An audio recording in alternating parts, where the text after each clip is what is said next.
But everything he needed to do. But he would many of the do it. faculty have alluded, what a wonderful presence he was, and how he, helped guide us in our early years. Dr. Blazik, Dr. Depew, and myself all, started early on in his tenure as Right. dean, and we, felt that he helped nurture us. I guess he was a great nurturer to help us. He helped us get in the right positions we needed to get into. He helped us do the right kind of research. He encouraged our research. Like for me, I needed an extra office for one of the books I was doing to house all the materials I was looking at. And he said, fine, and assigned me as extra office just for that project. And some people wouldn't do that.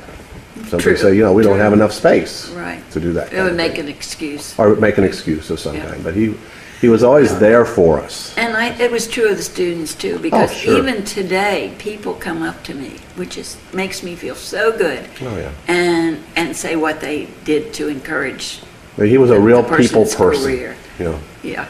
He always liked crowds, and he liked to be he in. did. He liked to be in advance, and he liked to. He always had a good story. He had good stories, very good stories to tell. You're right. Well, anyway, this has been fun reminiscing with Julia today, but I think you get the essence of, even though he's not here. One thing we didn't mention was he really established our what we called cohorts. Programs where we'd go out to Miami, or we'd go to Gainesville, or we'd go to Pensacola, or we'd go to Jacksonville. We would have to get at least 40 students that said they wanted to earn their master's degrees, and then we'd usually graduate about 25 to 30 of them after like a 3 or 4 year span. Didn't they have to come to campus too? And they'd have, yes, one summer, the last summer, they had to spend on campus always on that, because we felt that they needed to have some kind of allegiance to Florida State University. Right. Well, one other thing too, Tom, the library school was, the building was built during his. Yes. And you were very responsible. Yes, in 1981, this was an amazing year. We had a brand new curriculum that we were instituting, and then the State University system decided to switch from quarters to semesters, and we moved in a new building. And that is a killer task.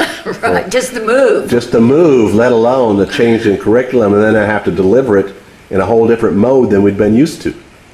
When you're used to quarters, things chunk up into Say one word more about discreet. the quarters, Tom, what you came from in the basement. Oh, where we were. Yes. It was called the Mole Hole.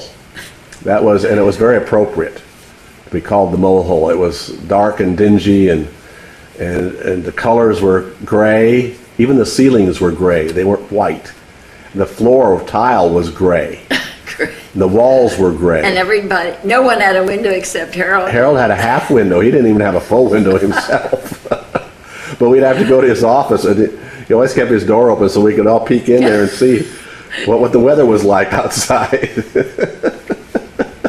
No, and then we moved into this palatial building. I mean, truly, our building is still one of the finest buildings. Well, weren't you part of the? Yes, I was in charge of the planning. Of the planning. That's why it's so good. Yes, well, I don't know about that, but we did plan it to be very flexible, so that the walls could be changed, and they have been changed a whole lot over the years. And it served a very good purpose. It opened with 12 faculty, and now they have over 30 faculty in the college. It's just And it amazing. still manages them all. They built new offices and reconfigured a whole lot of things, but it still works quite well. Well, that's wonderful. This is. But anyway, Julia, thank you so much for Well, it's this been great. sharing of Harold and yourself, because you were a great stalwart right there beside him, because she actually worked in the state library. Yes, I did. And of Department of Commerce and Department of Labor as librarian. Right.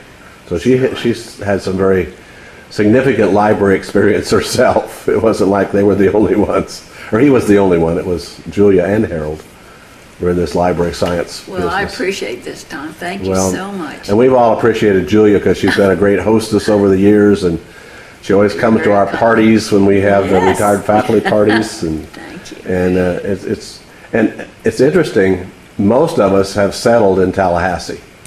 Most of us that have spent most of our lifetimes in the college or school have settled in Tallahassee for our retirement.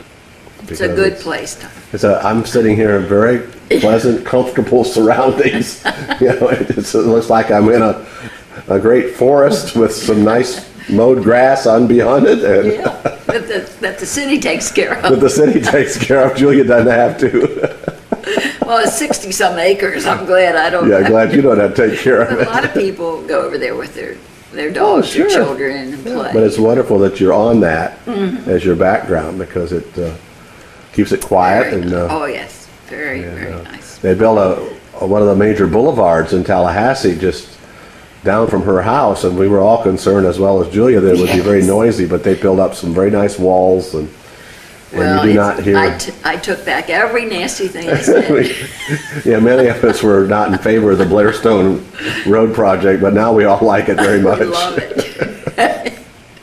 But anyway, thank you, Julia, for this interview, and we'll pass this on to the students now. Well, thank you, Tom.